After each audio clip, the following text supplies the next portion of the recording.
Right, I believe I am live. Let me double check here. Let's see, just loading it up on my iPad here. Can you guys hear me okay? Let me know in the comments. Yeah, I'm gonna turn the internet off on my phone too, just to make sure. Yeah, I'm on it. Perfect. Can you guys see me and hear me okay? Let me know. All right, and Mom, could you double check, or Dad, the sound is working okay? Hey, Bev.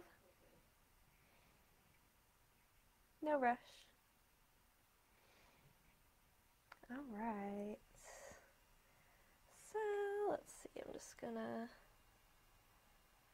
make this bigger here, make sure I can see everything. How's the sound sounding for everybody? How's the video working? Good, Bev says she can hear me. Awesome, awesome. All right. I am so excited about today's project, guys. The watch is so much fun to make, so I cannot wait to show you. Hey, Patricia, how are you today? All right. Hey, Sharon. She says, hi, Sidney and Michelle. Hi, Julie. Welcome. Hey, Stacy. Lynette is here. Awesome. I have a different microphone this time, so I'm hoping that we don't have that little bit of buzzing that we had in the background of the last one. I'm not sure why we're having that happen, but hopefully this one is loud and clear. Hey, Jacqueline. Hi, Carol. Welcome. As everybody is jumping on, I will give you a little sneak peek of the piece that we are going to make today. Grab it here carefully. Have our watch. I'm going to tilt this down a little bit. Alright, so we're going to be making our Father's Day project, which is this beautiful watch. I'm also going to show you how I got the marbleization on the base because it's a little bit different, actually a lot different than I do most of my marbling. I have this new technique, so I wanted to share that with you guys. Alright, so just making sure all my comments. Hey, Karen! Alright, yes, I can speak a little bit louder once we get going. Hopefully everything will be good. We are having some rain from the tropical storm today, so I'm going to keep my fingers crossed that nothing affects the internet or anything like that. Luckily, it has not been too bad for us here, so I'm going to hope that it stays all nice and strong internet for today's live.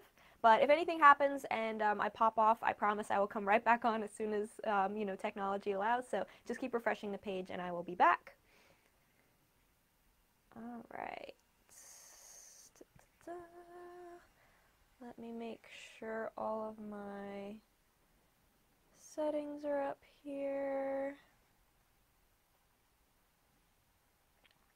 All right.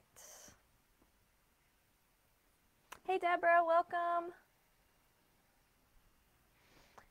All right, so I think we are good to go ahead and get started.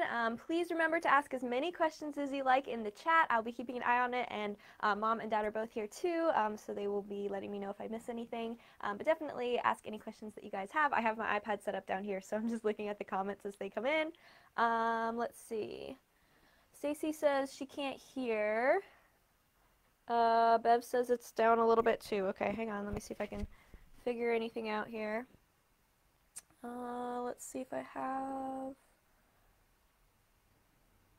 some volume settings. I might have to turn it up. I tested it before and it was loud. Is anybody else having that problem where the volume isn't loud enough? How did it sound for you, Mom?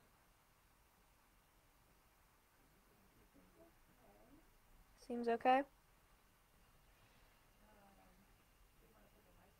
Yeah, I could put the mic higher. Let's try that. I have my hair up today, so it shouldn't brush it. Alright, how's that? Does that sound any better, guys? I can talk a little bit louder, too. Alright, so let's go back to here. Sounds good? Okay.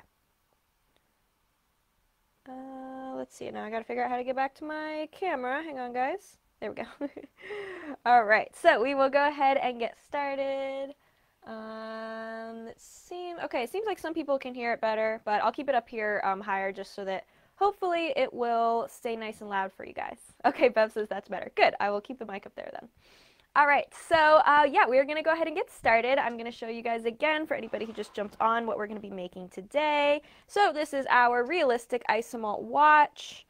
Just let that camera focus there. So as you can see, this is all edible. The only non-edible thing is the base, but there's definitely edible versions of bases that you could do that I'll be going over today. But just to be able to really focus on the watch and the board that we're going to be placing this on, I wanted to use the regular watch stand because this is a life-size watch. So that is what we're going to be making today. So I'm going to take you through the whole process of encasing the face, so the edible image that we're going to be using. I'm going to show you how we're going to bend and shape the watch. I'm going to show you my painting effects, as well as doing that marble board out of fondant, and my Simi Color Splash colors. All right, and like I said, if you have any questions, just let me know. All right, so first off, what I'm going to do is I'm going to turn the camera down so you guys can see my work surface. So we'll just go like that. All right, perfect. All right, I'm gonna grab my bag of Isomalt here. So we are going to be using Simi Isomalt today, of course. So Simi Isomalt is pre-cooked and ready to use, so there is no problem with temperatures or recipes or anything like that. All you do is melt it. So I just pop it in the microwave for 30 seconds and then 15-second intervals. And once it's melted, it is ready to use. So like I said, you don't have to use a thermometer or anything like that. Super, super easy, and it's really crystal clear. There's no air mixed into it, you know, in the tile form or anything like that, which is going to make it really, really good for the technique we're doing today of that realistic watch face, because we want it to look just like glass, right? So having that crystal clear base to start with really just sets you up for success for this project especially. I'm going to grab the watch off of the holder so I can hold it up a little bit closer too for you guys now that I have the camera down. Okay, so you can see my watch face, and I have it all painted.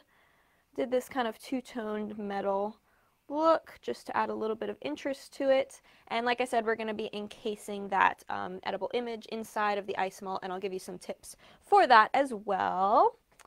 Is anybody going to be working along today, or are you going to watch and work on it later?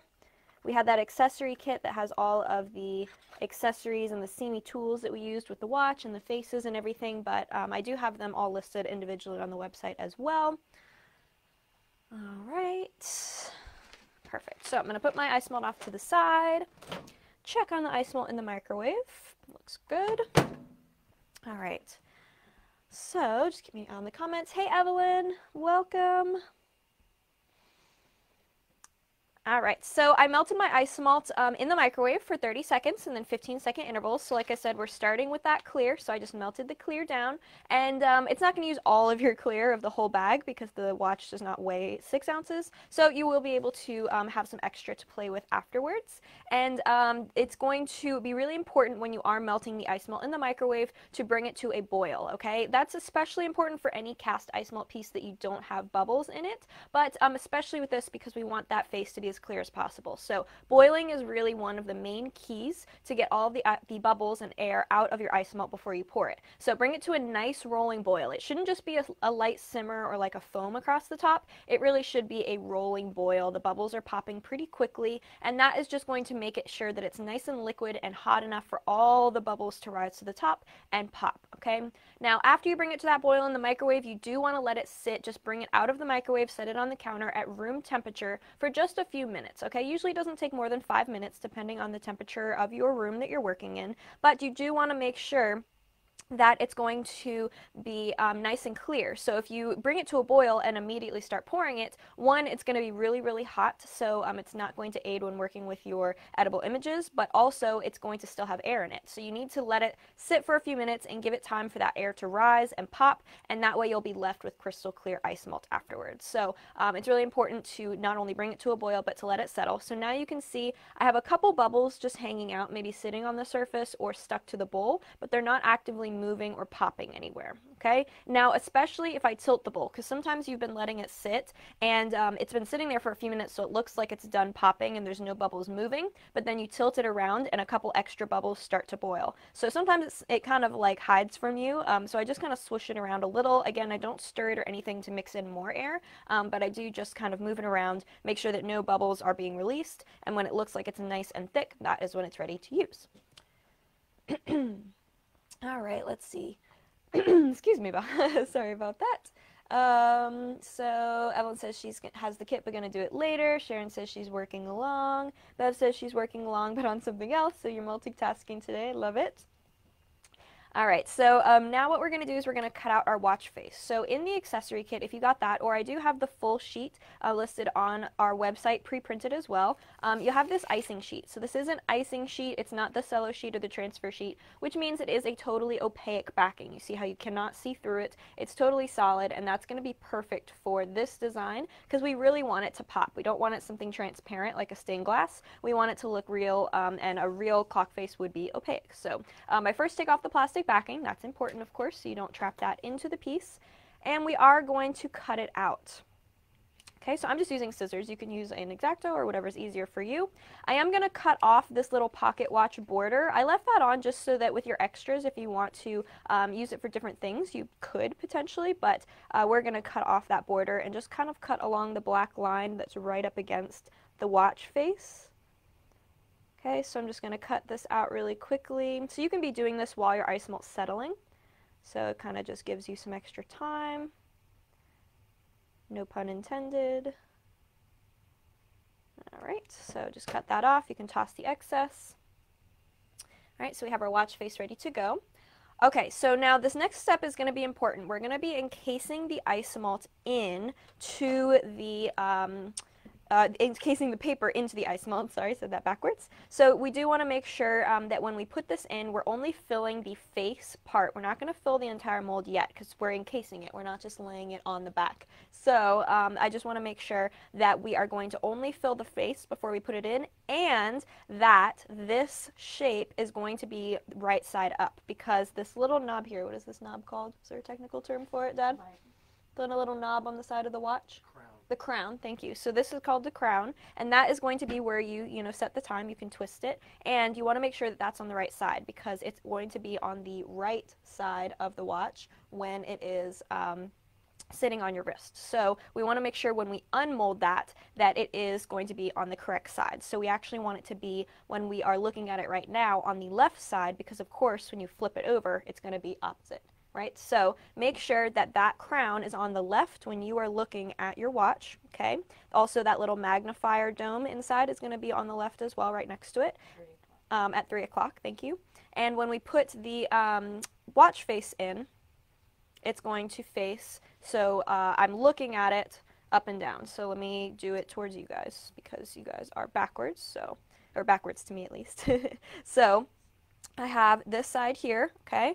I'm going to have my watch face up, okay, so there's 12 o'clock, and I'm just going to directly flip it over. I'm not rotating it at all or anything like that, okay? So that 12 should be at the top while the crown on the side is to the left, if that makes sense. Does that make sense? So you'll see it's a little bit smaller than the watch, the first part that we're going to fill, which is good. It's going to fit right in that little circle there. And we are going to just pour that section first. So I'm going to have that all cut out and ready to go. We are going to pour just enough to fill in the bottom of the circle. I'm not necessarily going to the small circle. There's like a smaller circle within the big circle. I'm doing the whole thing just because that small circle is not really a big enough ledge to hold the Isomalt in. Okay? Now, very important too, before you put the face in, you want to lightly torch to make sure that you don't have any bubbles. Sometimes I even give it a second and let the bubbles rise, and then torch a couple times, just to make sure that there's no surface bubbles and eliminate as many as you can before you put the face in. Okay, so now 12 o'clock is up, so I'm just going to flip it over and lay it face down into the Isomalt. Okay, Now I'm going to use a silicone tool, or you can use a regular sculpting tool. You can use a toothpick or a skewer. Try not to poke through it, but I just want to adjust it. So I'm trying my best. The paper is a tiny, tiny bit see-through, so I can see where that 12 o'clock is at the top. So I'm just trying to make sure it's centered as well as it hasn't rotated, because if your Isomalt's a little bit more liquidy, it can move around on you without you noticing. So I'm just kind of holding it in place for a second, making sure the edges are pressed down. Dawn's on. Oh, hey, Dawn. We should post her link. Yes, if you don't mind Mom posting that link. Dawn from Dinky Doodle, Dawn Butler, you guys probably know her. She is incredible. And she has an online class that is using the watch, but she made a box that actually opens, a box like a cake, a box made of cake, not just a cake box, but a box made of cake that actually hinges open. And she just came out with an online class for that. And she was generous enough to give us a 20% off link for anybody who watches the demo today. So Mom's going to post that link. So if you go through the link, you'll get the 20% off to get her class. And I highly, highly encourage you, because she is just a genius with cakes like that, like structured cakes. With all the special effects, and her classes are just incredible. So definitely check that out. Follow the link and bookmark it to go back to. All right. Okay, so see how I just kind of maintained that for a couple of minutes as the Isomalt started to thicken, and that is going to just hold it into place. Now we don't want to put the next layer of Isomalt right on top right away, because what's going to happen is because that is still liquid underneath, it definitely could move. So by pouring more on top, you kind of eliminate the ability to go back and move this without risking tearing it. So we want to let this sit for just a couple minutes before we pour the rest of the watch, if that makes sense. So what we're going to do is we're going to let this sit while I reheat the Isomalt. The Isomalt has gotten a little bit too thick to pour right now, so I'm going to pop it back in the microwave, and I'm going to make sure that it stays, or it comes back to a nice liquid form. All right, and that just is, again, reheating the Isomalt so it's more pourable, but also giving this time to cool off.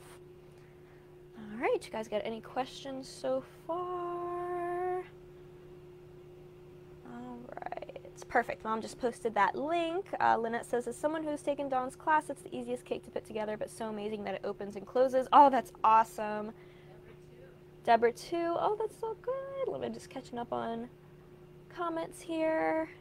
Fantastic. Yeah, definitely check that out, guys. Dawn's classes are always incredible, so. We'll post it to your page too. Oh, yeah, perfect. We'll post it afterwards, so if you need to go back and check it out, it will be there. All right. And Dawn is getting, it went out today, a whole box of watch molds for the UK. Yeah, so if you're in the UK, if you're watching from there, you can order them right from Dinky Doodle, which is really, really awesome. And Matthew's on too. Hey, Matthew. All right. So see how I brought that back to a boil? Okay, so I'm just bubbling, letting all those bubbles rise and pop.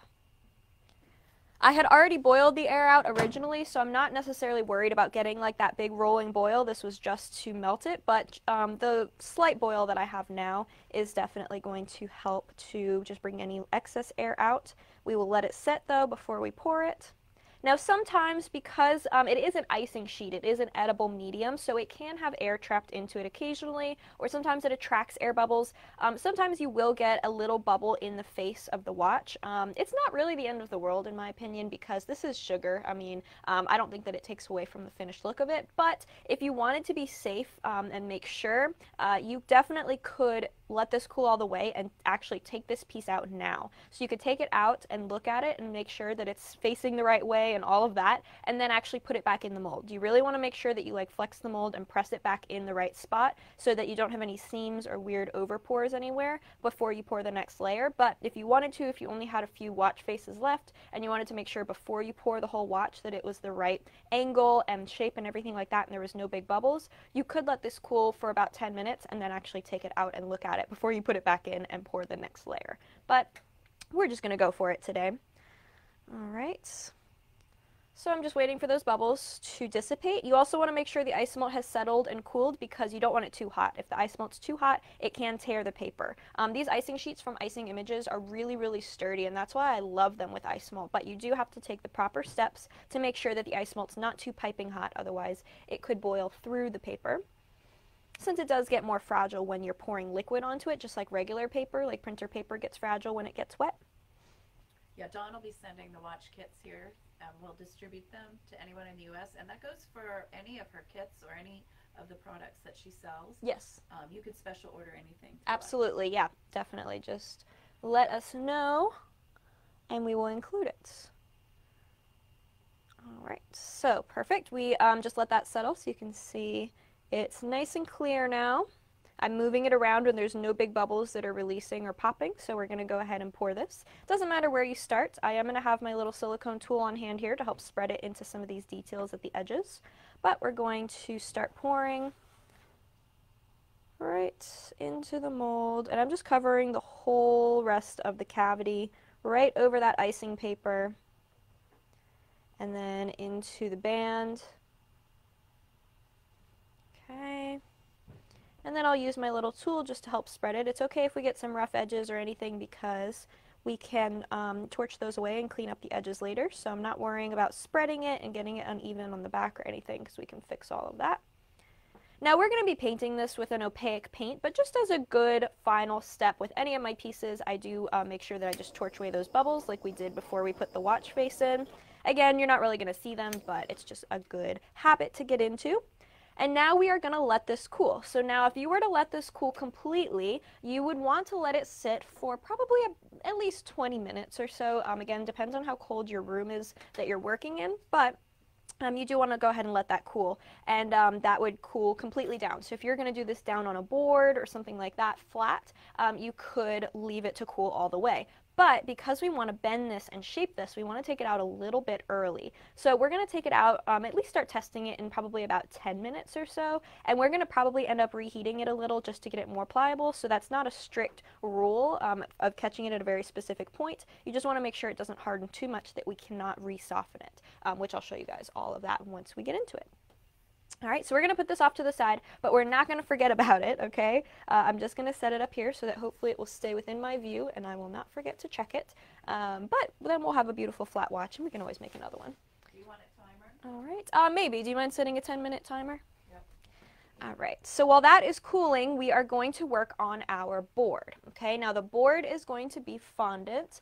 You can also use gum paste. If you do use fondant, I would recommend mixing some Tylosin just to thicken the texture of the fondant a little bit. Just for the technique we're doing, it does help to have a slightly firmer texture, but not necessarily that you have to. You'll just gotta get a little bit different look if the fondant is more smushy. Okay, so this is the kind of base that I made. I really like it. It even has a little bit of texture in it, which I like because it just gives it a super pretty realistic stone look. And I'm going to show you guys how I did that. All right, so we are starting out with some black fondant. I already mixed Tylos into this just to save some time. So we are going to just start kneading this and getting it pliable. And I'm going to put some gloves on because we are going to use a little bit of Crisco, and I just don't want to get that all on my hands right this second, but also because we're going to use some paint in a little bit that will get on our hands. So we're going to start kneading this. Now this is relative, how much you'll need of this is relative to how big of a board you're going to do. So you can use any board for this. You could also do this onto a cake if you wanted to, but I'm just using probably about 8 ounces or so, if I had to guess. I'm going to work right on my silicone mat. You can work right on your counters or wherever you normally roll out your fondant. Like I said, this would also work with gum paste, so if you wanted it on a board that's going to dry a lot harder, or of course you could bake your boards too, but if you wanted to use gum paste, that works really good for this. And you could do any color. I did black just because I wanted something a little bit more classic and a little bit less whimsical. Since I was going for a little bit more masculine of a look with the watch, I just wanted something more kind of classy and just super contemporary. But you could do any color with this, which is really, really fun. All right, so we are going to break this up into pieces. So if you saw my Playdate where I did the flower power cake, it was the orange like peachy colored cake, and I did the wildflower cutouts, Isomalt cutouts in the corners to create like glass windows looking into the cake. I did this technique on some of the hexagons, and it's going to be a marble cutting sort of look. So it gives you a little bit more of a realistic marble rather than twisting the colors together, which is a little bit more abstract. Still very pretty, just different. All right, so what we're going to do is we're going to pull this into different sized pieces. Now, this is really going to vary your look. So if you do littler pieces, you are going to have more of the white showing. If you do bigger pieces of this, you are going to have more of the black showing, or whatever color that you chose to do. All right, so kind of keep that in mind as you are ripping off your different pieces. You may want to do different sizes. You may want to do all the same size. It's kind of hard to know until you try it, and then you can use that knowledge to move on in the future to different looks. All right, so see how I'm just tearing pieces. I'm going to go back and just kind of smush them, not really perfect, just to get them more of a ball before we add our color. This is a technique that's really popular in clay, like polymer clay. They use this to make earrings and really pretty jewelry, and when I tried it with fondant, it worked beautifully. But there are a couple tips that I will tell you along the way for applying this to an edible medium like this. All right, now we want to go kind of quickly because of course we don't want the fondant or gum paste to start drying out. We are going to be using our base white. So base white is a Simi color splash color, and this is going to be really the key to this project. So the base white dries really quickly. It's a water-based airbrush color, but it has so much pigment in it, it's really, really heavy. It's way heavier than any of our other color splash colors, which are a little bit thinner, because this has so much pigment in it and it's so opaque. So the white's going to stay really crisp. It's not going to take on the black as the fondant touches it and starts to bleed into it. It stays really, really crisp, and it dries quickly, which is really helpful for this technique. You want something that dries quickly because we're going to be coating all these pieces in the white paint, and if it does not dry quickly or at all, if you were to use like a gel color or a really watery airbrush color, it is going to smear all over the place and ruin the look of your marble as you're rolling it out and cutting it and everything. So the base white's really good for this. However, you don't want something that's going to dry too fast because then it's not going to stick together very well. So that's why I've been using the base white for this mixed with other colors, and it works so, so good. I use it, of course, if I'm going to color this, I'll actually mix the base white with another color to create like a pink or a purple or whatever you wanted to do instead of a white. But you could mix the base white with anything. You can mix it with powders like luster dust or whatever you want to. This is the nice pretty bottle. I have a messy bottle here that it's actually open, but I'm going to just kind of pour some of this over. Okay, so this isn't real technical. I'm just going to do a little drizzle back and forth here. The more you do, the more intense your color will be. So I just drizzled some, and if you wanted this to be a color instead of white, now is the time you could take another color of your color splash or your airbrush colors or powdered colors, and you can sprinkle some of that over it as well, and it'll all mix together as you need it. Okay, so now I'm just going to, not squishing my hands, I'm not pinching these, I'm not trying to knead it, I'm tossing it, okay? Toss it like a salad, and I'm just going to flip and roll and rotate and coat. You want to kind of cover as much of the black as you can. So I'm pulling the pieces apart where they're wanting to stick together. I am coating. If you feel like you don't have enough paint, then you can add more. This is why the gloves are so important for this. Now when I did the flower power cake, I actually did 2 of these. So I did one set of fondant that was coated in, I think I did like a pink, and then I did one set that was coated in an orange. So 2 completely different piles. I changed my gloves and everything, and then I sprinkled the 2 together before I mashed it into one piece. So if you wanted different colored veins, it's easier to go back and watch that than me explain it, because I don't know if that made sense, but I have a video on my Instagram and my YouTube and my TikTok and all of that. Not only can you go back and watch the live stream, but I did a condensed video of just that technique too. Alright, see how I coated it? I'm okay with a little bit of the black showing because that'll just add more variegation, but if you wanted to cover it even more perfectly, you could add more paint. Now what I'm going to do before it starts to dry is I'm going to smush it all together into one ball. Okay, so I'm just kind of pressing it, making sure there's no air pockets or bubbles in it. Okay, so just pressing, pressing, pressing, rolling, rolling on my mat. This is the point where the white's going to start to dry as well. Okay, so I'm just kind of rolling it this way, pressing it back this way, rolling it, and again, we're just getting it all to stick together. Okay. All right, so. Okay, perfect. Okay, so what we're going to do, first actually I'm going to set this down. I just want to test my watch. Yeah, it's still pretty soft. So don't use your finger to test it. That was a very bad example, but I was just checking it. It's still pretty soft, so after the 2.5 minutes, I'll probably give it a couple extra minutes till I'm done with this technique, so that should be perfect. All right. So we have our coated fondant, but remember, the paint is only on the outside of those blobs that we made. So the paint has not actually been kneaded in because we haven't done any kneading, right? We've only coated and condensed into one block. So now when we cut this, we're going to have the veins of white around our dark colors. So what I'm going to use for this, I just have like a, I think this is for clay, like a clay knife. One side is sharp. And it's bendable too, so you can cut at different angles, but I'm just going to use it as a straight edge. You can use any knife for this as long as it's not serrated, because that'll kind of mess up the colors. But time for the big reveal. So I'm going to cut this in half first. The more pieces that you cut, the bigger it's going to be, but also the thickness. So the thinner slices that you make, the more the pattern is going to retain its shape. So with mine, I cut very thick slices because I wanted the colors to muddle a little bit, but if you want to retain the really sharp veins, I would say cut smaller slices, okay, thinner slices. So like you're cutting cookie dough, okay, from a tube, you can either do thinner slices or thicker slices. Again, the thicker slices will muddle a little bit more, and the thinner slices will stay more perfectly veined. Okay, so what I'm going to do is I'm going to cut this in half. All right. Try not to cut your mat or anything if you're not on a cutting mat. And let's see. So pretty. I love, love, love how this looks. All right, so you see those really, really pretty veins.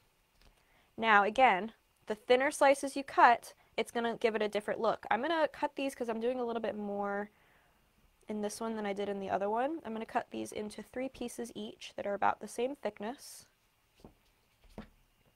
I'm not trying, you know, I'm not like making sure it's perfect, but all right. Now all of these slices on both sides have the veins, right? Except the ends. Now the ends, if you roll these out and then you end up using the opposite side, you will have this sort of speckled Oreo look. That is how I got these sections. So if you want sections like this in your fondant, when you roll it out, you want to leave those in. But if you don't want sections like that, of that more white area, and you just want the thin veins, you need to take those out. Okay? So now my paint has dried, but I'm still going to leave these on just for the Crisco. Do you want me to reset my time? No, I think just by the time I'm done with this, it should be a good texture. Okay. Thank you, though. All right, so now we are going to lay this down. It might have a little bit of paint, so if you want to switch out your mats, I got a little bit of speckliness, or just leave that in and let it take that shape. But the main part with this, when we go to start rolling this out, is you want to overlap these, because if you just put them next to each other, the paint has dried, and they're not really going to stick to each other. So what we're going to do, I actually might grab a new mat for this, just so that I don't get... when I put more Crisco down, I don't want to get the white smeared all over the bottom, because sometimes the underneath of the pattern looks better than the top. So I'm just going to put those out. All right. So what we're going to do is I'm going to lay down, just like we're going to roll out our fondant normally. You put down either your powder or your Crisco, so that it's not going to stick. I'm keeping in mind where those bottom pieces were so that they're not right next to each other. But I'm going to, again, overlap these slightly so that they want to stick. You will get some thicker veins here, depending on the angles that these start to smush out. Of course, I put it on top of a Crisco mat, so it might slip around a little bit.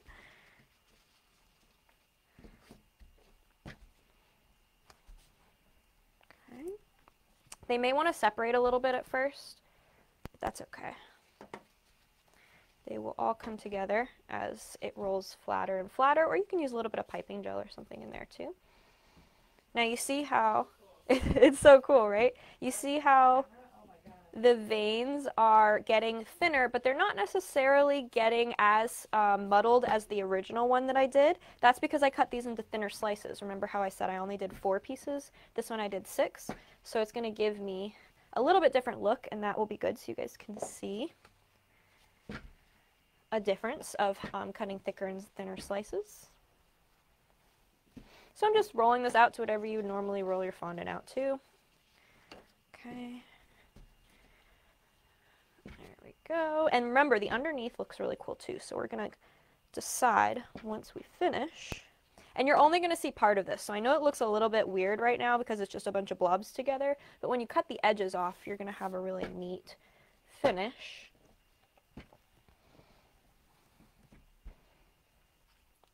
All right. That should be about good. Perfect. So now we're going to look at the underneath and see what it looks like. If you're worried about the pieces coming apart, you can fold this onto another mat. Oh, I can actually see it underneath here. Ooh, and I really like the underneath. I think that's going to be pretty. That's pretty much the same thing that I did with the other one too. I used the underneath. Okay, any spots that are separating a little bit, we're going to overlap, but it won't really matter once it's on the board because it'll just dry into place. We do want to make sure it's big enough for the board. I'm just using a 6-inch drum. I'm going to put a little bit of Crisco on it to help it to stick. All right, and you can do this, transfer this however you would like, but I'm just going to lay my mat and peel that back. So pretty. You can pick it up and adjust it if you like a certain spot better. I think I want it to be a little bit less centered on that pattern, so I'm going to go off to the side here a little bit. Okay, so the other side, if you had done that like in red with the white, maybe it'd kind of have a steak look. It really does, yeah. It has that super cool, like, I don't know, I'm a vegetarian, but it's the fat, right? It's the white part on the meat. But, You're asking me? yeah, Mom's a vegetarian too. You have to ask Alex, he's the meat cutter. So, see how I'm just rolling that out. And I'm going to cut the excess. Remember, don't cut on a mat that you are worried about cutting through with an X-Acto. So instead of my X-Acto, I'm going to grab just my little palette knife to cut. Okay. All right, everybody doing good. It looks so cool, right? All right, so I'm just cutting out around the bottom.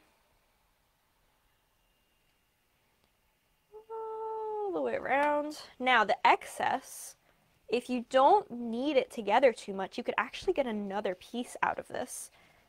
It may not be as perfect, but you could kind of pick certain areas as you fold it, and then when you knead that back down, it's going to maintain some of those lines.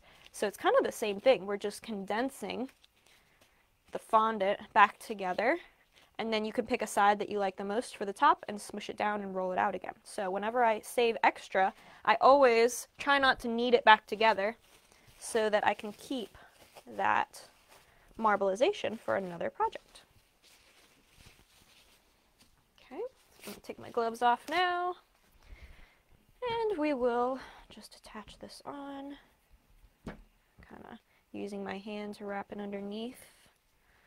I'm going quick because I want to catch my watch before it sets up, but of course you guys can take as much time with this as you need to. You can use your smoother. This could be done on a regular board. It doesn't have to be a drum necessarily. Kind of roll the sides out so that it's a little bit more of a sharp edge. All right. And there you have it. Look how pretty that is. And then no two come out exactly the same, which I actually really love. And I love the addition of these really big white spots. rather than just all of the veins. Of course, it would look pretty if you took out those bottom pieces and didn't get this white either, or if you did all side pieces and maybe like cut the block on the sides instead and use those as the top. Or, you know, different colors. I mean, imagine using some pretty like blues and greens or purples and pinks. I actually have a piece down here I can show you from that flower power cake. This is the one I did the pinks and the pinks and oranges. So I did some of them. I remember I did one pile that was all orange mixed with base white, and then I did another pile that was red mixed with base white, which made a nice pink color. And it just gave me, the underside is a little bit more pale on this one, but just gave me that really pretty marble effect. And because the fondant was white, I didn't have those underneath pieces speckling it. So again, just a different look. All right. What do you guys think? Oh, awesome! I'm so glad you like it. I'm gonna grab another mat here. All right, we'll just use a yellow mat. For our next step, we're gonna wash away all of the oil, because remember, torches and oil do not mix. So I'm wiping off my hands, moving my jar of Crisco. All right. Yeah, we're gonna test the watch now. It feels like it should be perfect. All right. So our watch is cooled down. If I touch it with a tool on the back of the thickest point, which is right behind the watch face, I can make a little dent if I press hard, so that should be perfect. As long as the arms are definitely going to cool more because they are thinner, so they're going to cool faster, but as long as they're still a little warm, you will be able to reheat them. I'm just going to carefully wiggle it out of the mold. Just take my time with this so I don't break anything. Nice part is there's lots of joints. There are, yeah. So if something snaps, you can fix it and hide it really easily. Come on, little guy. Here we go. All right. So our face has come out. It's looking pretty, but it's a little bit cloudy right now just because we need to torch away the bubbles. But first, we're going to worry about the shape. So I'm going to grab my form. Just take my watch off here. Grab my form, have that ready, and we're going to grab the torch. First, I'm going to reheat. I'm not reheating the face, okay, because that one is already warm, but also the face doesn't bend. The face is flat on the watch, so the arms are what we want to bend. So I'm torching from the back. Just always keep moving with the torch, and I'm working on the silicone mat so that it doesn't burn anything underneath. Torching the sides as well. And that's also cleaning up the edges. So if you had any of those rough edges, they will clean up. You could also use your scissors now after like 5 to 10 seconds after you finish torching. It's soft, so you could clip off any pieces you didn't like. I'm going to give that maybe 10 or 20 seconds for the heat to sink in, and then we're going to flip it and do it from the front as well. And that's going to just make sure that the heat is a little more even so that it gets warm from the top. And it's also going to melt away some of those bubbles on the surface because silicone can collect bubbles. So the easiest way to get rid of those is to just give it a light zap. Give that a few seconds to cool before we pick it up so that it's not too pliable and again the heat can sink in. If you over torch it and get a little bit too soft, it's okay. Just let it sit longer, which I think I might have torched a little too much, but it's okay. I just did that to show you guys how it's okay if that happens. Okay, so up here is mostly where I torched a little bit too much, so I'm going to use my little fan, but you don't have to have a fan for this. You can just leave it for a couple minutes at room temperature, but for demo purposes, I like to have the fan here just because it speeds everything up. All right, we don't want to cool it too much, of course, because we do want it to still be bendable. Okay, so I can see this side's very pliable. Pick this up from the mat. All right, that should be good. And now we can reheat if we need to, so if you go to start shaping it and it is not shaping as well as you'd like, you can fix it, take it off and retorch. But it should just start falling right over the form. So I just laid it so the face was in the middle, and I'm just bending, and it should fit perfectly around. Okay. So I'm just wrapping it. I'm not wrapping it too tight because I want to be able to take it on and off. Making sure that the bands are straight when I do this. And now I'm just going to use my little fan, or again, just hold it for a few seconds at room temperature and cool it into place. Super easy. Alright, so cooling, cooling, cooling, and then we're going to go back and torch away the bubbles on the face so that that gets nice and crystal clear.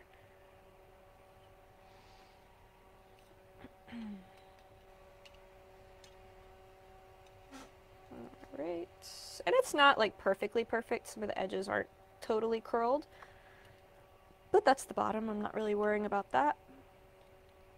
And on a watch, I mean, these links are movable, of course, but the individual pieces are hard, so sometimes they don't look necessarily as fluid as a piece of fabric. They have a little bit of almost like a bone structure to them.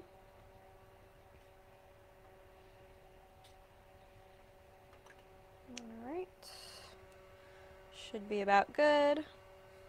And now we are going to torch the face. So first off, I'll just kind of show you, it just comes right off and then goes back on. Okay. And now on the face, so you can see right now for reference kind of how it looks. It's a little bit blurry. We're going to go ahead and torch. So turning my torch low because I don't want to melt any of the details. And I'm going to do this in really light layers. So testing my torch off to the side first. I'm just going to lightly torch and do the outside of the face as well. Cool that down. And you could do layers. So you could do a little bit, stop, wait for it to cool, do a little bit more, wait for it to cool if you're worried about over torching. And look how beautiful and shiny that is. So that really, really makes it come to life. And we don't have any of those bubbles under there. It's nice and centered. If you wanted to go a little bit more whimsical, maybe do kind of like an Alice in Wonderland look, you could purposely tilt the watch face in there and make it look a little bit crazy, a little bit off kilter. Or whatever you print. Or whatever you print, yeah. You could do a custom watch if there's a specific one that you want, or you could do somebody's name, you could do their picture. You know, watches, like fun whimsical watches, have all sorts of pictures underneath, kids' watches as well, so gives you lots of different options. Alright, you could add some gems to this, do like a diamond watch if you wanted to. Some little Isomalt gems would be pretty. Alright. Oop, knocking it over. Alright, so now I have it molded, so we're going to do some painting. Alright, so I'm going to grab some paper towels to work on just so that I don't get paint everywhere. Lynette says it's very satisfying to watch that design clear up as you flash over it. It really is, right? That's my favorite part. Alright, so we are just going to, let's do it this way because I'll be painting the band. You could paint these, obviously, whatever color you like. The most traditional is going to be like a gold or a silver or a multicolored, like a two-toned, which is what I'm going to do, having the gold in the middle and the silver on the outside. So I'm going to take a wider brush first. Okay, and I'm going to mix some gold luster dust with your medium of choice. You can use a high-proof alcohol if you want to, like a vodka or Everclear. I'm going to actually use the Sugar Arts Color Solution, which is an alcohol-based paint thinner, and it paints really beautifully and smoothly onto the Isomalt. So I'm going to use that with my Wedding Gold Luster Dust from the Sugar Art. This is their Sterling Pearl powder. So Sidney, any of your products can be ordered through Dawn, anybody in the UK or the EU? Yes, absolutely. You can order right through Dinky Doodle, and they get a shipment about every month, so they will be able to bring that in for you. And vice versa, too. If you guys have anything from Dawn that you want to get here in the States, we can do that for you as well. Alright, so I'm just going to paint down the center first. And now my painting tends to be lots and lots and lots of layers. I really like adding shading to my pieces because I think it just brings it to life. So I'm going to kind of give you the crash course so that you guys have the knowledge to go forward with yours, but you don't have to sit here and watch me paint for an hour. But basically I'm just starting with a pretty thick paint. So I do a lot of powder to liquid. So there's a lot of powder in it and make it very thick texture, not too runny. Okay, so I'm doing the gold kind of in the hinges around the face and then on the face itself for the border. Oh, so this is a good question from Deborah. Yeah. She says, could you use the base white paint to paint the watch if you wanted a plastic type look? Absolutely, yes, you could. The base white paints on so beautifully, and you usually only need one coat, maybe two if you wanted like a really, really solid look. And you can definitely mix it with other colors as well to get that coating onto it. But you can mix it in the Isomalt. Yeah, and you can mix it in the Isomalt too, for sure. So you could even do that second coat of Isomalt that we did after we did the face. You could use a colored Isomalt for that if you wanted to, even. So you could paint it on top, or to just get it all done at once, mix it into the Isomalt before you pour. And then the whole band and everything would be its own color to start with. All right. So I'm holding this so you guys can see it, and you know, going a little bit faster than normal, so my circle may not be perfect here on the outside, but you guys will get the idea. And then I'm going to repeat that on the bottom. But if you want a little bit more opacity of that gold, you can do a second coat after this dries. That's another thing I do like about this color solution, is that it's less likely to reactivate after you do a coat. It does a little bit, but not as much as if you just use straight alcohol. I know some people like using like lemon extract. That works great with Isomalt too. Anything that's not going to be too syrupy or like sit on the surface for too long. I use gel colors sometimes, but they will sit on the surface for a while, so I try and mix it with dilution solution to help it dry faster, since dilution dries faster. Alright, so we have our first just base coat of the gold, just down the middle. And then we're going to do the same thing with new silver. And a wide brush for the outside.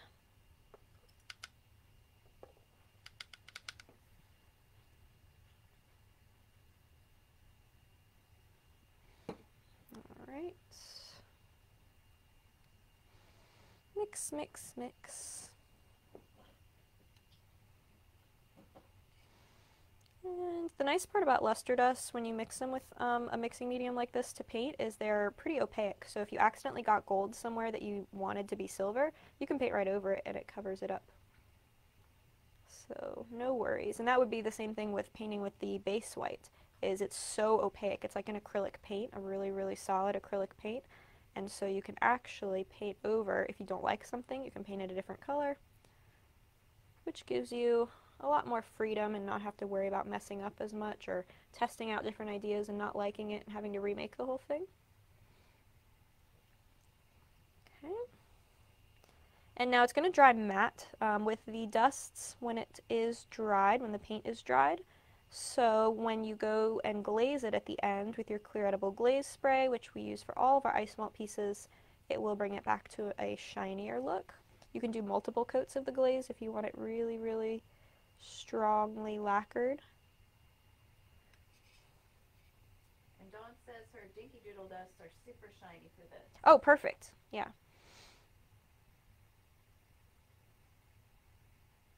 Alright. So again, I'm just kind of going fast, but I'm making sure that the edges are covered. You can let this dry and then do the inside as well if it's something you're going to see. Mine's on a stand and Isomalt's clear, so the color is kind of reflected through, so I didn't really go back and do the inside too much, other than just kind of spot painting here and there, but you could. Alright, now, this is where it really is going to come to life. So you can see what we have so far. Okay, that's one coat. Again, you could do another one if you wanted it a little more intense, but I think that's looking pretty good. But we want to bring it from this to this. Right? We want it to look really defined. We want it to look really realistic. That's where shading comes in.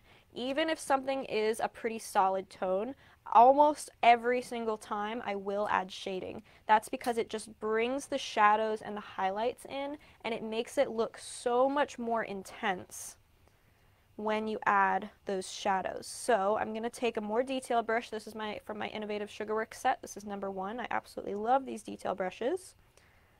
I'm going to take some deep brown, some like a chocolate brown, from the Sugar Art. This is not a luster dust, it's a petal dust, so it's solid. You could use luster dust if you had like a bronze, that's fine too, but petal dusts are a little bit more matte. Okay. If you're nervous about painting with really dark colors, you can start with watering this down a little bit with more liquid, but I'm just going to go right for it. So now I'm using the brown in the gold areas and I'm using the black in the silver areas, and that's because if you mix warm and cool colors, you can sometimes get a muddled look. So what I want to do is kind of stick with the browns around the golds and stick with the black around the silver. Sometimes I'll go in with black on the gold. Oops, that was gold. I was thinking of gold. I dipped into gold. Sometimes I'll go in with the blacks over the gold, dark brown areas, just in certain areas that I really want to highlight. Okay, but I'm going to start painting just in the indents. So rule of thumb for me when shading is the indents or the shadows, so we want to paint those darker. The raised areas or the high points or the highlights, so those stay lighter. Okay, so I'm painting around all the divots in the band, the edges of the watch, and with layers of this, it's going to start to bring it to life more. Okay, so painting around the outsides, and again, if you get too much brown somewhere, you can go back over it with gold or silver if you overpaint. Okay, so just going around.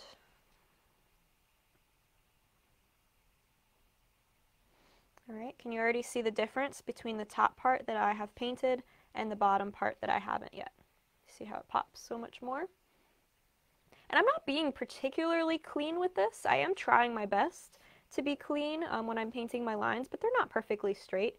And that's because this is a shadow. It's not a line that was, you know, printed or anything like that. This is a shadow, so they don't have to be perfectly perfect.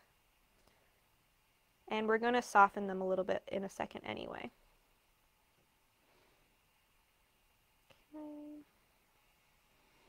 I find it easier to hold my hand in the same position for a while, so I do all the horizontal lines that I can see at once, and then I do all the vertical lines after that. And that's just what works best for me, rather than going back and forth.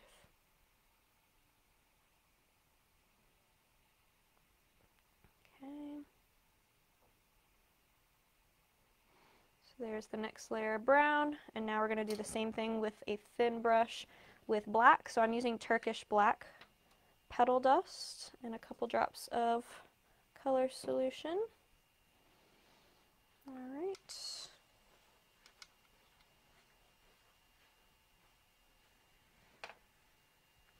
That's the wrong one.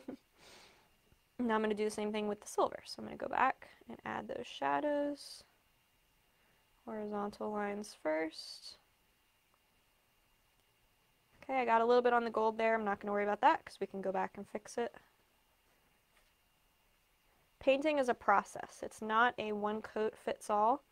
It is a process of kind of adding and correcting and adding and correcting, and eventually you get to that finished product. I'm highlighting some of the notches on the little crown on the side as well, the dial there.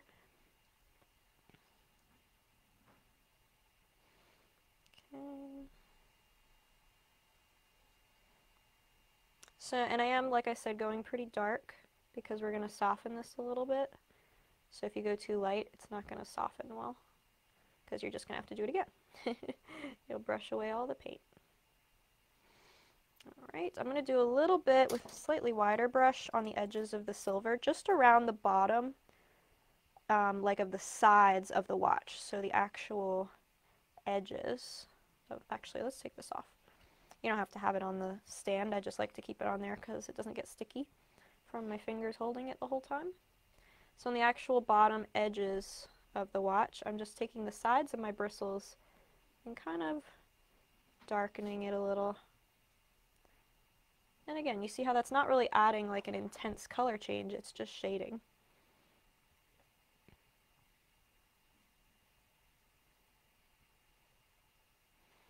Okay.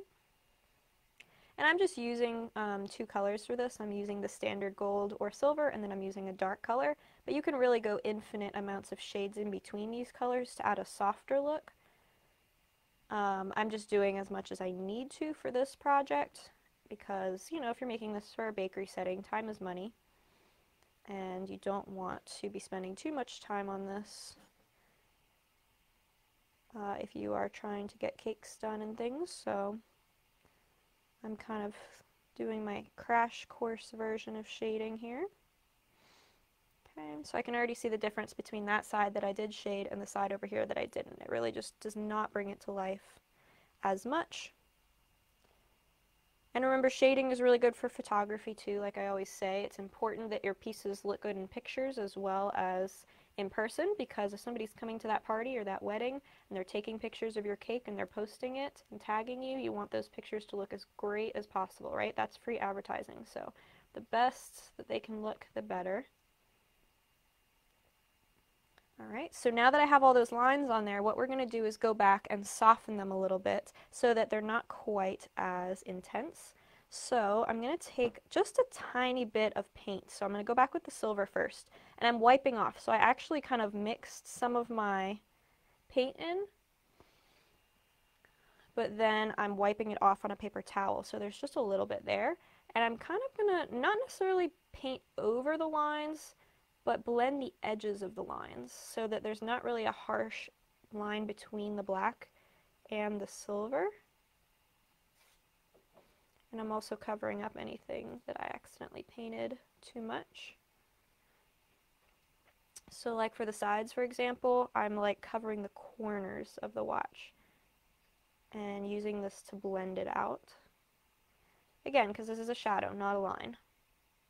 So we don't want it to look like a color stops anywhere. We want it to flow into each other nicely. And adding a little bit of liquid helps to do that because it reactivates the paint just slightly.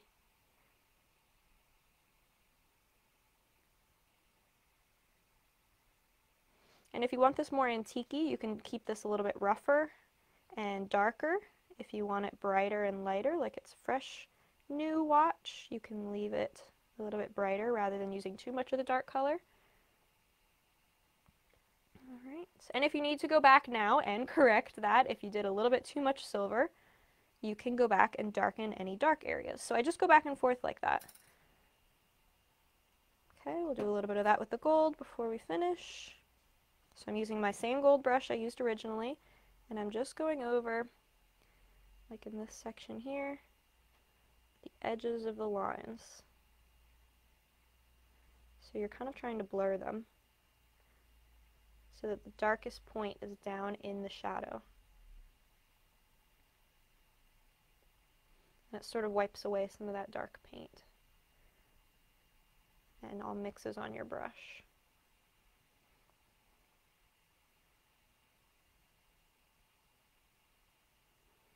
Okay. Guys still doing okay? How's everybody working on their pieces live? Any questions?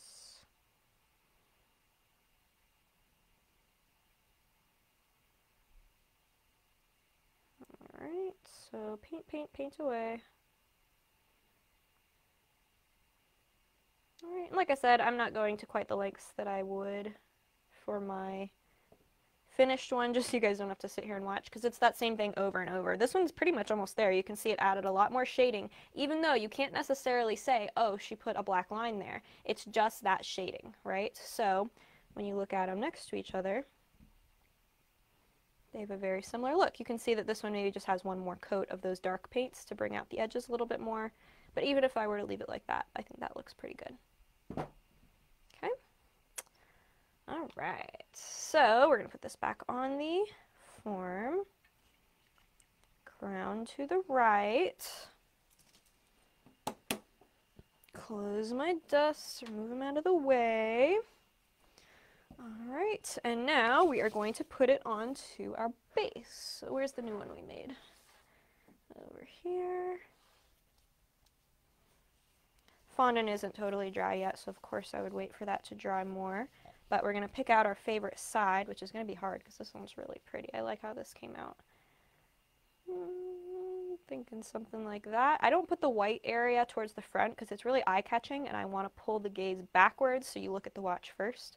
So if you have a really intense contrasting part, I put it to the back. The same thing with my original one. I'm going to tilt this up a little bit so you can see at an angle. And there's our finished piece. So you can see it sits perfectly on that stand. We have that pretty watch face. Of course, my webcams aren't as crisp as a regular camera to see, but you can see, just like glass, into that watch face and see those numbers and read it. So if you wanted to put a little message like happy birthday, or for a groom's cake, you could put their anniversary, you know, the date that they get married would be really pretty. And then show you the shape and the painting. But as you can see, it's only been an hour, right? And we made this from start to finish. So this is not something that is going to take a crazy amount of time. You know, I did kind of think smart about it, just as far as the what do you call it, like the order that I did the steps in. So like while one was drawing, I was working on this and stuff like that. But you can kind of do steps in between other projects as you're going, and it's going to give you a really, really pretty, realistic topper that is going to be perfect for Father's Day, especially in a couple weeks. And you know, we've only been working on it for an hour, which is good because time is money, right?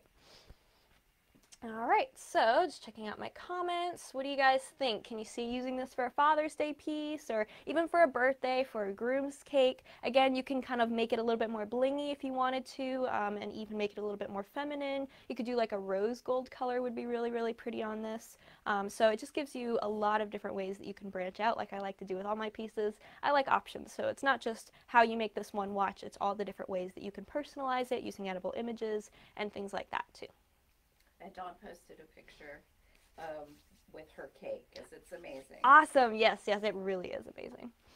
All right. And don't forget that 20% discount. Yes, so Dawn does have that class going on if you want to build on this project even more and make that incredible cake box, that box made of cake that you can actually open around the watch. It's really, really cool. You have to go to her page or go follow that link and you'll be able to see it. She has that online class. You can get anywhere. If you wanted to get the kit for that, we can get it in from her, so let one of us know and we will coordinate that. And again, I have the kits that are available for mine as well. So if you're in the UK, you can get them through Dawn at Dinky Doodle, or if you're in the US, they are still up. I don't get rid of my accessory kits for any of my projects, so I will list this so you can go back and watch it. So if you came in halfway or anything like that, you can go back and watch this. This will be up on my Facebook forever, but you can also go on my YouTube channel, and I have a whole playlist of all of the different videos of all my past playdates as well. So you can go back and watch them, and I still have the kits for everything available as well. Okay, so a couple of upcoming events that is happening that I wanted to tell you guys about before I go. My next Zoom class and online class is going to be a 2-day workshop. We are doing 2 separate days, one right after the other, on June 25th and 26th, and it's going to be my chocolate and Isomalt wave show piece. Yeah, I have the piece over here I was going to show you. Try not to bend my mic here. All right, this is the topper. So we're going to make the whole entire showpiece, but I thought I would bring this over so that you guys can see, since I can't lift the whole piece over. It's huge. So this is the topper. This is Isomalt and chocolate. So I am going to show you how to safely and securely work with both chocolate and Isomalt in one piece. And this is all chocolate and Isomalt here. So we're going to be hand sculpting it. I'm going to show you texturing, building the rock, and then of course the whole structure underneath. If you haven't seen the pictures of that piece, make sure you go on my website and check it out, because I have that up. We have the accessory kits, or you can just get the class itself, because you may have all the Isomalt and things that you need if you've done some of my classes before, so we like to have the option. And then Roz asked if we deliver to Canada.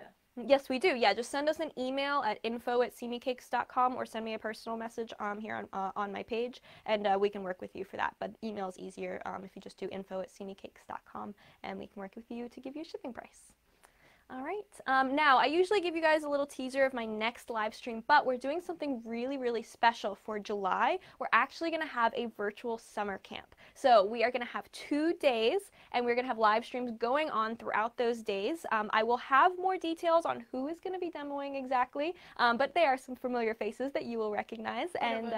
One of them is here, Cough Don, and we are going to be doing demos throughout those 2 days. So you will get a ton of different demos. It's all going to be free here, live streamed on our page, so you'll be able to watch that. We'll have kits to go along with it. Yeah, it'll be July 16th and 17th. and those are going to be the 2 days we're going to do it across, and it's going to be so much fun. So I will have more info on the projects for those and the instructors that are going to be doing that as well within the next few days. Really cool game. There is a really cool game. It is one of our past favorite Torch Team games because in the Simi Torch Team, we have some virtual games that we do every month, and it is a bigger and better version of one of the favorites from the past. I don't know how much we want to. We'll leave it at that because it's going to be really exciting. We'll post some teasers as we go because it is going to be really fun. It's going to be bigger and better than ever. So make sure you stay tuned for that. I'll have all the info of how you can participate and watch for those coming up and what the demos are going to be, but they're going to be the 16th and 17th of July. All right.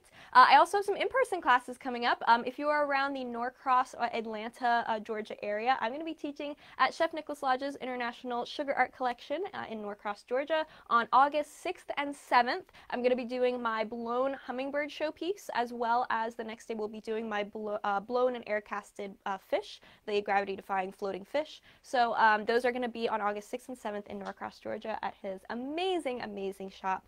And yeah, those are up now, so if you want the info on that or to sign up, you can sign up on my website and just go to simicakes.com and all the classes are listed there. Sydney, yes. What is the watch stand made of? The watch stand is like a plastic. It's like an acrylic. You could make it though. Yeah, definitely. You can make it in Isomalt. Isomalt. You can make it out of cake if you wanted to do like a box like with Dawn's class, but you can definitely make it out of different mediums if you wanted to. Jill wants to know, how much do you think the wave piece weighs? How much Isomalt did we include? Was it 6 pounds? 5 pounds 5 of pounds? Isomalt. 5 pounds of Isomalt is what we ration for the class, so if you get the kit, that's how much it weighs. How much chocolate? Chocolate, I'd have to look at the supply list, but I think it's around like 3 or 4 pounds, so it's easily 10 pounds. Yeah, it's heavy, it's big, and it's a really decent size. I mean, it's going to fill up the whole screen here, so it's going to be really, really fun. I can't wait. All right, and the next demo that we are going to have, though, is tomorrow. So here on the Simi Cakes page, we're going to have a takeover done by Rebecca Shear from Shear Celebrations, and she has an amazing supply shop, and she teaches in San Antonio, so she is going to be coming on here and demonstrating her beautiful Isomalt butterfly cookie, so make sure you tune in for that. It's at 1 p.m. EST, which is 12 noon Central Time where she is, so make sure that you tune in. She's going to be doing an awesome live demo for us here on the Simi page. We'll be at IBIE. Yeah, we'll be at IBIE in Las Vegas. Hopefully we'll see some of you guys there in September. CI. Yep, Cake International in November. We will be there too. Yeah, I would think you doodle. So lots of fun stuff coming up in person and online. So if you can't make the in-person stuff, or if you couldn't come to our retreat that we had back in May or last month, that's why I wanted to do that virtual summer camp, and we still will have all our demos and live classes going virtually too. So something for everyone. And retreat is kind of, we're still working on it? Yeah, we're still working on the next in-person retreat. We're getting all of the details and info kind of sorted out, so hopefully we'll have some more info on that soon, but we're still working on it. So I promise we haven't forgotten about it. We are working on it. Oh, and I forgot to mention, this can be baked in. Oh, thank you. That is a great point. So the watch mold, Mom was just saying, it is a high heat silicone mold for Isomalt, so you can bake in it as well. If you wanted to make these out of cookie, you can actually bake right in the mold. So put your dough in. I would use my sculpted gingerbread dough that I have the recipe for on my website. Put it in, bake it right in the mold, take it out and let it cool, and you would have your watch. If you wanted to bake it around something, you could put it in the mold and freeze it and then bake it over a slight curve. I wouldn't go too crazy because you don't want it to collapse when it's baking, but you could definitely bake it around like a foil or a can or something metal that can go in the oven and give it a really cool shape. Empty, yeah, not full. All right. And Jacqueline wants to know where in Las Vegas? At the Las Vegas Convention Center, I believe. Yeah, Las Vegas Convention Center. IBIE is a huge baking and pastry and all sorts of things convention, and we'll have a booth there, so we will be there. Hopefully we'll see some of you guys. All right, any other questions? Everything sounding good? All right, well, remember to tag me in pictures. So if you make your own watch or if you're following along to this Playdate today, make sure to tag me in pictures or join the Simi Torch team if you would like to and post pictures there because it's fun because we could see each other's pieces that way as well for anybody who participated. It's our free online Facebook group, so you can join. Just search Simi Torch team and it'll pop up, or send me a message and I will send you a link to join. We also have our new loyalty program I wanted to mention because We just started that and we are very, very excited for it. The loyalty program is basically every time you purchase on simicakes.com, if you opt into the loyalty program, you'll earn points. So you'll earn points towards the next order that you make, and at different point levels, you can redeem it for different dollar amounts off of your next orders. So the more you order, the more points you'll get and the bigger discounts you get. So make sure that you opt in. All you have to do at checkout on our website is just hit that you want to be a part of the loyalty program, put all your info in, and it will keep track of your points for you. So if you sign up for the new class, I think it's something crazy like $10 in points that you get off your next order. So yeah, more than that towards it, because it would be over 200 points. So yeah, so definitely check that out. I will post all the details on that soon too. I posted it in the Torch team, but I will post it all everywhere too, since it is officially on now. And yeah, I think that was everything. I think so. Yeah, thank you guys so much for watching. I hope that you enjoyed it. Make sure to tag me in pictures of these pieces, because I really, really want to see how you guys customized your watches and how they came out. And I will see you for our virtual summer camp next month. Okay, bye guys. Bye-bye.